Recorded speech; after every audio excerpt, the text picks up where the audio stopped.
चलिए, बिहार मैथमेटिक्स के YouTube channel पे आपका एक बार फिर से स्वागत है। ठीक है, अब आज हम लोग बात करने वाले हैं वेन डायग्राम के बारे में। सेट थ्योरी एक्सरसाइज हो जाएगा तुम्हारा कितना 1.4 और ये हो गया वेन डायग्राम। ठीक है, इसमें आपको यूनियन, इंटरसेक्शन ये सब पढ़ना है। तो वेन डायग्राम क्या होता है? जॉन वेन के नाम पर रखा गया है, मैथमेटिशियन थे, उन्हीं के नाम पर नाम दिया गया है वेन डायग्राम। होता क्या है समझना ध्यान से। सपोज कोई एक सेट लिखा हुआ है ए और एलिमेंट है इसमें ए बी सी और डी। कोई दूसरा सेट है बी, इसमें एलिमेंट है बी और सी। कोई तीसरा सेट है सी, इसमें सिर्फ और सिर्फ एलिमेंट है बी। तो इन तीनों सेट को अगर हम पिक्चर के रूप में दिखाएं, ठीक है ना, मतलब एक तस्वीर के फॉर्म में, डायग्राम के फॉर्म में अगर हम लिखना चाहें तो वही कहा जाता है इसका वेन डायग्राम। जैसे कुछ इस तरीके से हम लिखना चाह रहे हैं, एक ऐसे रेक्टेंगल बना लिए, तो जो सबसे बड़ा होता है ना वो तुमको रेक्टेंगल के फॉर्म में दिखाना है।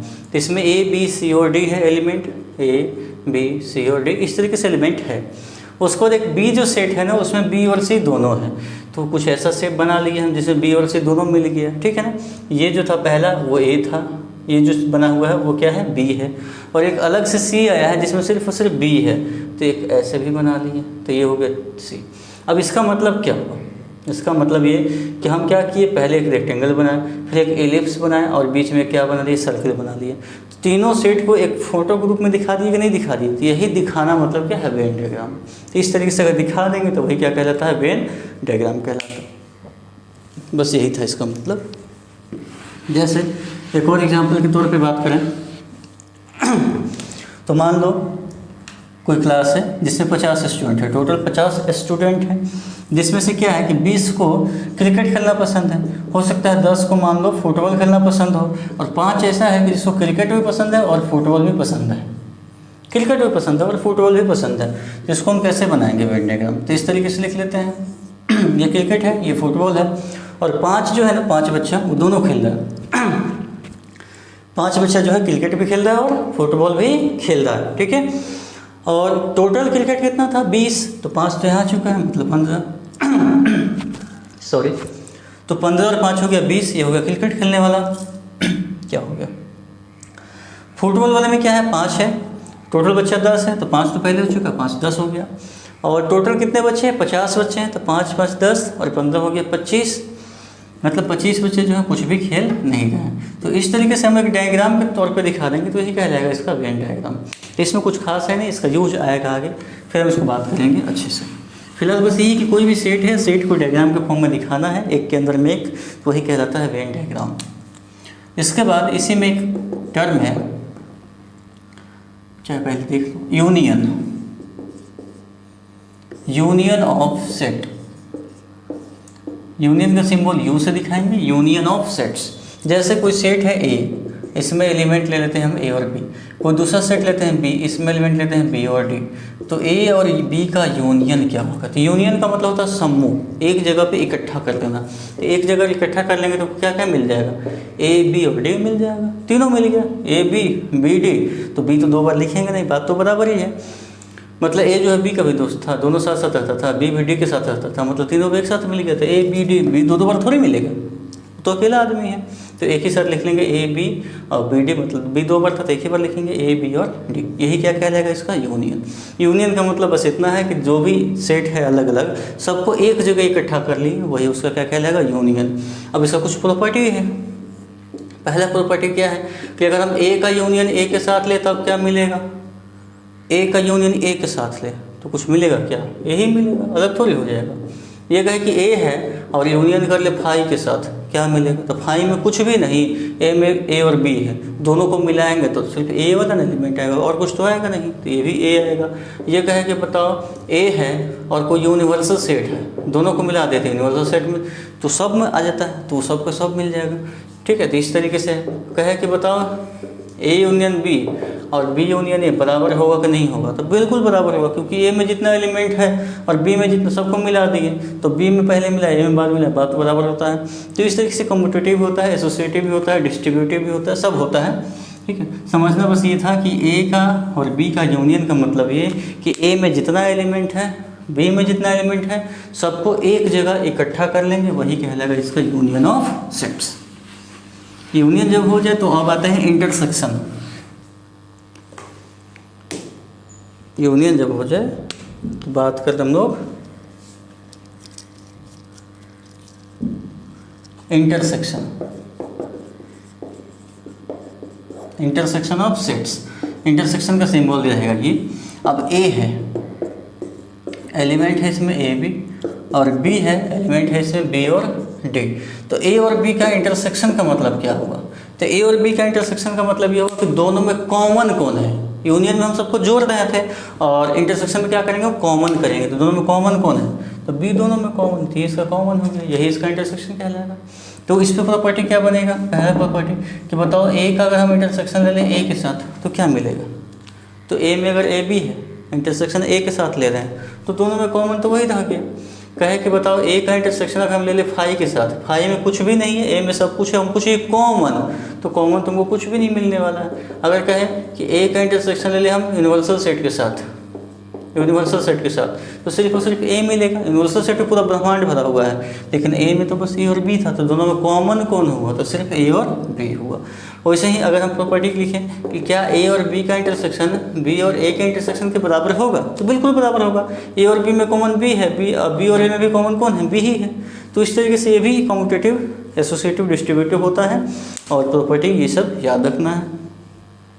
इसके बाद इंटरसेक्शन हो गया।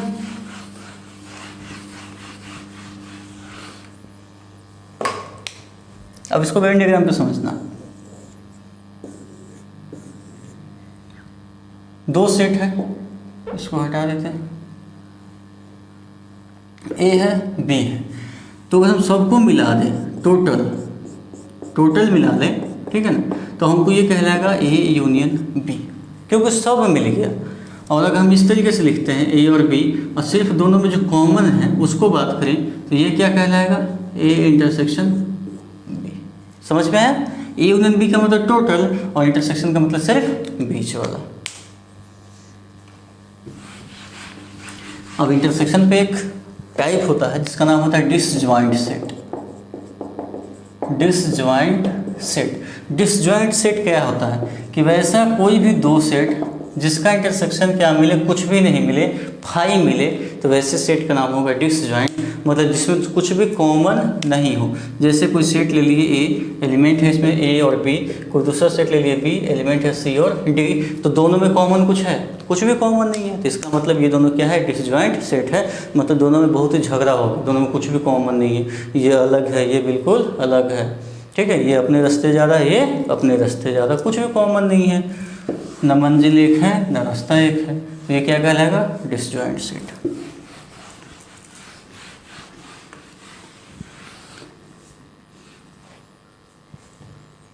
ठीक है, इसके बाद तुम्हारा यूनियन हो गया, इंटरसेक्शन हो गया। अब आते हैं हम लोग कॉम्प्लीमेंट ऑफ ए सेट।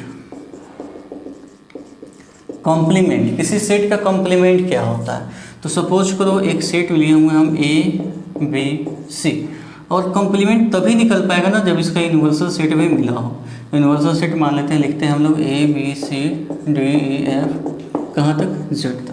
ये तुमको क्वेश्चन में दिया हुआ रहेगा और पूछेगा कि बताओ ए का कॉम्प्लीमेंट क्या है।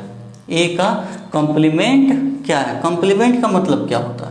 तो कॉम्प्लीमेंट का मतलब ये है कि ए में तुम्हारा मिला हुआ है ए बी सी, तो कॉम्प्लीमेंट का मतलब ये हो कि नॉट ए। कॉम्प्लीमेंट का मतलब क्या समझते हैं हम लोग? Not a. कॉम्प्लीमेंट का मतलब क्या मिलेगा? नॉट, मतलब नहीं। ए में था ए बी सी, तो कॉम्प्लीमेंट में ए बी सी नहीं होगा, बाकी सब कुछ रहेगा। सब कुछ हो सकता है, ए बी सी नहीं रहेगा। यहाँ पे एकदम जाति दुश्मनी जो होता है ना, वो ऐसा है, 36 का आंकड़ा बिल्कुल कि नहीं, ए में था ए बी सी तो हमको ए नहीं चाहिए, हमको कुछ हो, मतलब ये चाहिए ही नहीं चाहिए, क्योंकि ए बी सी ले लिया तो हमको और कुछ, ये तीनों हमको चाहिए ही नहीं।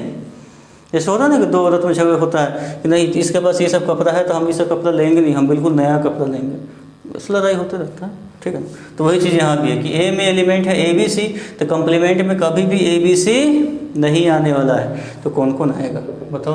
तीनों छूट जाएगा, तो डी ई एफ कहाँ तक? जेड तक। लेकिन ये बात है कि अगर हम ए और ए कॉम्प्लीमेंट को मिला लेंगे तो फिर से जो है कंप्लीट यूनिवर्सल सेट मिल जाएगा।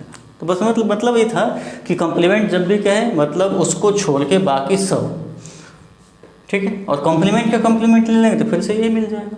तो इसमें प्रॉपर्टी अगर बात करें तो पहला प्रॉपर्टी कि कॉम्प्लीमेंट था और उसका कॉम्प्लीमेंट निकाले तो फिर से ए के बराबर हो जाएगा, ठीक है। और ए का जो कॉम्प्लीमेंट होगा यूनिवर्सल सेट में से ए को घटाने पे मिलेगा, और ए कैसे मिलेगा, तो यूनिवर्सल सेट में से अपने कॉम्प्लीमेंट को घटाने पे मिलेगा। कहे कि यूनिवर्सल सेट का कॉम्प्लीमेंट क्या होगा, यूनिवर्सल सेट का कॉम्प्लीमेंट, यूनिवर्सल सेट में सब मिलता है और उसका कॉम्प्लीमेंट का मतलब हमको कुछ नहीं चाहिए, उसमें सब था तो हमको सब नहीं चाहिए, कुछ तो कुछ भी नहीं मिलेगा।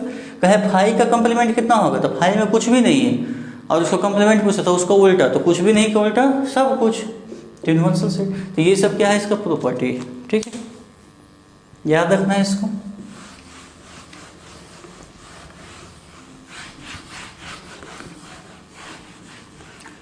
कॉम्प्लीमेंट हो गया। अब इसके बाद जो है डिफरेंस, डिफरेंस का मतलब घटाना है, ठीक है, इसको हम डिनोट करते हैं a माइनस बी से। तो पहले हम एग्जांपल ले लेते हैं। सपोज करते हैं a में मिला हुआ है ए बी सी, बी में मिला हुआ है डी ई एफ और a माइनस बी निकालना चाह रहे हैं, या फिर हम b माइनस ए निकालना चाह रहे हैं। क्या मतलब है a माइनस बी और क्या मतलब है b माइनस ए का, ठीक है। तो a माइनस बी का मतलब ये होता है कि ये जो भी सेट है, यहाँ पे एक कॉमन भी ले लेते हैं कुछ, यहाँ b भी c भी कॉमन ले लेते हैं ताकि समझ में आएगा अच्छे से। तो a माइनस बी का मतलब क्या होगा कि a में b का जितना भी सारा एलिमेंट आ रहा है ना, सबको हटा दो। a में b का जितना भी सारा एलिमेंट आ रहा है सबको हटा देना है। तो a में एलिमेंट कौन कौन है, a b c है, इसमें b का कौन कौन का एलिमेंट है, b और c मिल रहा है, तो इसको हटा देंगे तो बचेगा कौन, सिर्फ a। तो यही कहलाएगा a माइनस बी। अगर हम पूछे b माइनस a, तो b में a का कौन कौन एलिमेंट है, तो b में a का कौन कौन एलिमेंट है, तो b में b और c दोनों था, दोनों एक एलिमेंट था, तो इन दोनों को हटा देंगे तो बचेगा कौन, f। तो ये हो जाएगा b माइनस ए। और ध्यान देना कि a minus B, b minus A बराबर जरूरी नहीं है कि हो, अलग अलग भी हो सकता है। ये था डिफरेंस, ठीक है। अब इन दोनों को ही वेन डायग्राम पे समझ लेते हैं।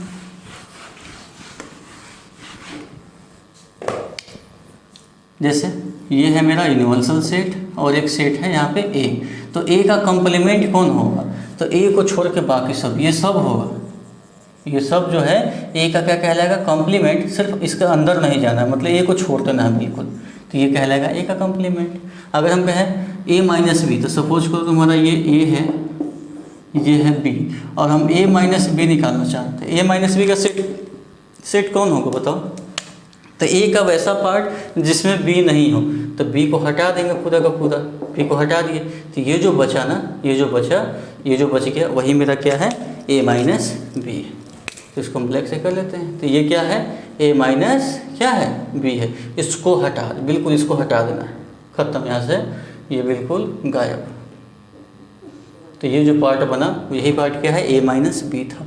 और अगर हम b माइनस ए की बात करें तो ये मेरा b है, ये है। अब b में से a को हटा देना है, तो ये पूरा का पूरा क्या हो जाएगा, हट गया, ये पूरा का पूरा हट गया, तो सिर्फ ये हो जाएगा b माइनस ये हो गया, ठीक है। ये था, यही सब था वेन डायग्राम पे। अब ये जब हो गया तो इस पर तुम्हारा एक्सरसाइज 1.4, 1.5 दोनों बन जाएगा। और 1.6 का जो थ्योरी है वो है D Morgan's law. D Morgan's law पे ये क्या कहता है, कॉम्प्लीमेंट। दो इसका फॉर्मूला, पहला n A union B, de Morgan's नहीं, पहले कुछ फॉर्मूला देख लेते हैं फिर de Morgan's. N of A union B, ये होगा n A n B, n A intersection B, पहला फॉर्मूला। दूसरा फॉर्मूला, अगर इंटरसेक्शन बताना है कि इंटरसेक्शन में कितना एलिमेंट आएगा तो वो कैसे बताएंगे, तो n A n B A union B, दो फॉर्मूला हो गया। उसके बाद if A and B are disjoint, कैसा है ये, डिसजॉइंट। तो डिसजॉइंट में कुछ भी कॉमन नहीं मिलेगा, कॉमन नहीं मिलेगा मतलब इंटरसेक्शन क्या हो जाएगा उसका, ज़ीरो।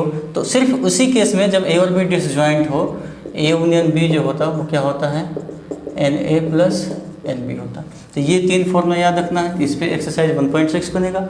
अब हम आते हैं डी मॉर्गन्स लॉ पे। सब पे क्वेश्चन देखेंगे, घबराना नहीं, बस लिखते जाओ, क्वेश्चन सब पे देखेंगे। और जब एडवांस वाले में आओगे पढ़ोगे ना तो उसमें सब कुछ पूरा डिटेल से सब कुछ बताया जाएगा इसमें, तो कौन सा फॉर्मूला कहाँ से आना है, ठीक है। डी मॉर्गन्स लॉ क्या कहता है कि अगर यूनियन का कॉम्प्लीमेंट निकालोगे तो इंटरसेक्शन के कॉम्प्लीमेंट के बराबर होगा।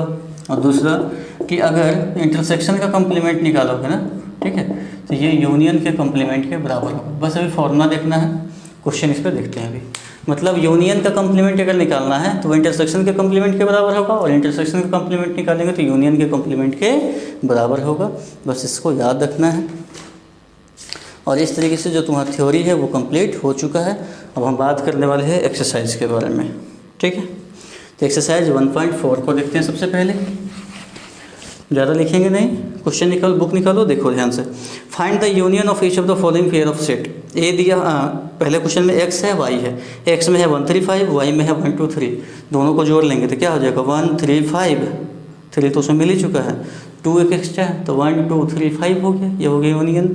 वैसे ही ए और बी का यूनियन क्या हो जाएगा, तो ए ई आई ओ यू है, और यहाँ पे ए बी सी है तो ए B C E I O you हो गया। मतलब दोनों को एक साथ लिख लेंगे, इसका यूनियन हो जाएगा। अगला है एक्स नेचुरल नंबर है, मल्टीपल ऑफ 3 है, और दूसरा कह रहे कि एक्स नेचुरल नंबर है लेस देन 6 है, तो लेस देन 6 नेचुरल नंबर, तो क्या क्या मिलेगा बताओ। इसमें जो ए है 3 का मल्टीपल है तो 3 6 9 12 ये सब मिलने वाला है, और बी जो बोला है वो 6 से कम तो 1 2 3 4 5 ये सब मिलने वाला है। दोनों का यूनियन, तो यूनियन का मतलब ए यूनियन बी कितना हो जाएगा, तो 1 2 3 4 5, और यहाँ से पूरा का पूरा 6 9 12 डॉट डॉट डॉट, ये हो गया यूनियन। तो यूनियन इंटरसेक्शन तो कोई दिक्कत नहीं होगा। वैसे ही बी में लिखना है, क्वेश्चन में 2 क्या है कि ए में दिया हुआ है बी में एलिमेंट है, क्या ए बी का सबसेट है, तो चेक करके देखो ए बी सी सबसेट है, तो what is A union B. तो अगर ए जो है बी का सबसेट है तो ए यूनियन बी हमेशा बी मिलेगा, क्योंकि ए में जितना एलिमेंट है सब तो बी में मिल ही रहा है, तो दोनों को मिलाएंगे तो बी ही मिलेगा। तो इस तरीके से बनाना है तुमको। ऐसे वही क्वेश्चन 3 नंबर दिया हुआ है कि ए यूनियन बी क्या होगा, तो बी हो जाएगा। अगला है ए दिया है, बी दिया है, सी दिया है, डी दिया है, और पूछ रहे बताओ ए यूनियन बी कितना होगा, तो ए और बी को एक साथ लिख लेंगे। वैसे ही पूछ रहा है ए और सी का क्या होगा यूनियन, तो कोई दिक्कत नहीं है। 3 वाले में देखो ए बी और सी तीनों का यूनियन पूछ रहा है, तो तीनों को मिला के एक साथ लिख लेंगे, A union B union C हो जाएगा।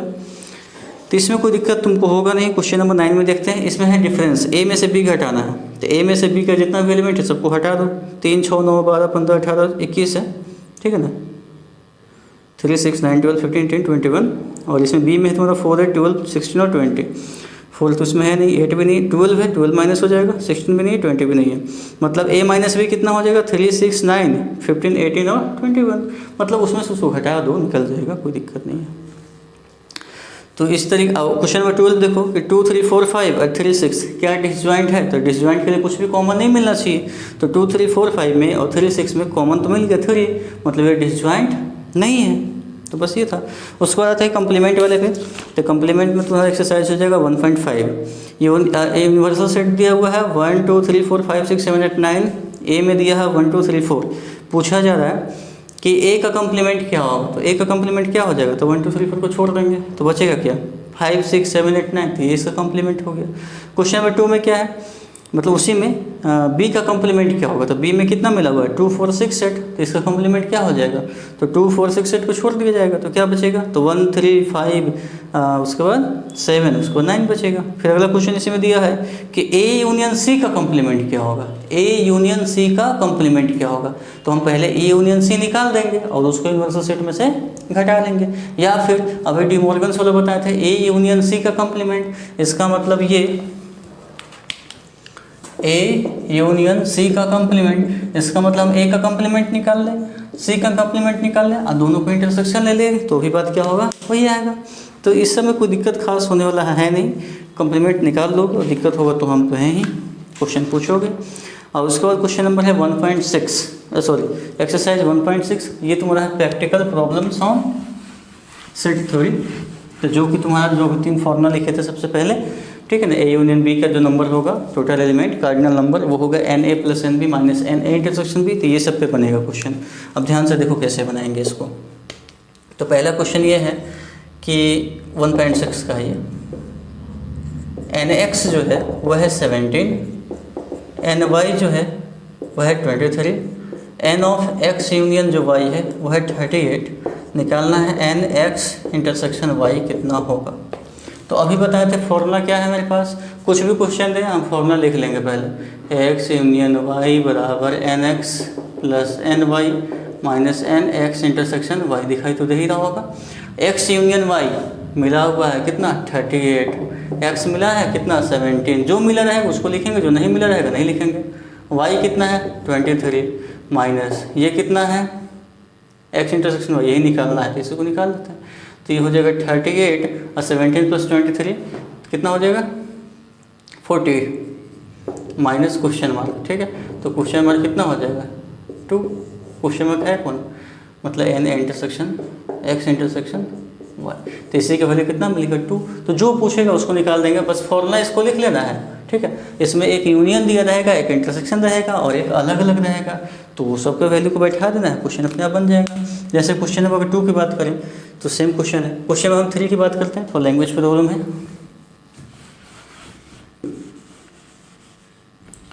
क्वेश्चन नंबर बात कर रहे हैं हम लोग 3 की। 3 में क्या है कि इन अ ग्रुप ऑफ 400 पीपल, ठीक है ना, 250 कैन स्पीक हिंदी। हिंदी वाले कितने हैं 250 जो है ना वो क्या कर सकते हैं हिंदी बोल सकते हैं। 200 कैन स्पीक इंग्लिश, अलग अलग। उसके बाद है how many people can speak both Hindi and English. Both मतलब हिंदी भी बोले और क्या बोले इंग्लिश भी बोले, वो ऐसा कितना है। और टोटल जो है हिंदी और इंग्लिश को मिला देंगे तो टोटल कितना मिलने वाला है 400 मिलने वाला। ये क्वेश्चन है क्या, यही ना है, कुछ अलग है। यही था कि कोई ग्रुप है जिसमें टोटल 400 है, मतलब दोस्त हैं या 400 पीपल हैं, तो 400 हो गया, इसका मतलब टोटल हिंदी और इंग्लिश का कलेक्शन हो गया 400, मतलब यूनियन हो गया इतना। और उसमें से हिंदी कंप्लीट 250 लोग बोलते हैं, इंग्लिश जो है 200 लोग बोलते हैं, और हिंदी और इंग्लिश दोनों कितना बोल रहा है ये चीज़ तुमको निकालना है। तो फॉर्मूला मेरा यही रहेगा हमेशा। यूनियन कितना है बताओ 400। अब ध्यान देना है एक्स वाई की जगह पे एच और ई लिख लिए हिंदी इंग्लिश के लिए। एक्स कितना था 250, वाई वाला कितना है 200, और इंटरसेक्शन हमको निकालना है कि कितना दोनों में है। तो फिर से वही, तो एन एक्स इंटरसेक्शन वाई कितना हो जाएगा बताओ 250 200 मतलब 450, और इधर में 400 मतलब एन एक्स इंटरसेक्शन जो वाई होगा वो कितना मिलने वाला है 50। मतलब हिंदी और इंग्लिश दोनों बोलने वाला कितना है 50 आदमी है जो दोनों बोलने वाला। तो इसी तरीके से क्वेश्चन बनाओगे कंप्लीट बन जाएगा। और एनसीईआरटी के अकॉर्डिंग सेट थ्योरी जो है कंप्लीट हो चुका है। ऐसे सेट थ्योरी बहुत कुछ पढ़ना है, लेकिन एनसीईआरटी में बस इतना ही था। क्वेश्चन बनाना, कहीं भी डाउट होगा तो पूछना है। मिलते हैं फिर अगले क्लास में, तब तक के लिए हंसते रहो मुस्कुराते रहो, ठीक है, और मन लगा के पढ़ाई करते रहो। कंप्लीट एनसीईआरटी कर लो पहले, फिर एनसीईआरटी कर लोगे तो फिर आगे तो देख ही सकते हो ना, इसलिए पहले इसको बना लो और फिर एडवांस वाले में जब बात करेंगे तो उसमें भी आके देख सकते हो। घबराना बिल्कुल भी नहीं है और मन लगा के पढ़ाई करना है। चलो बाय।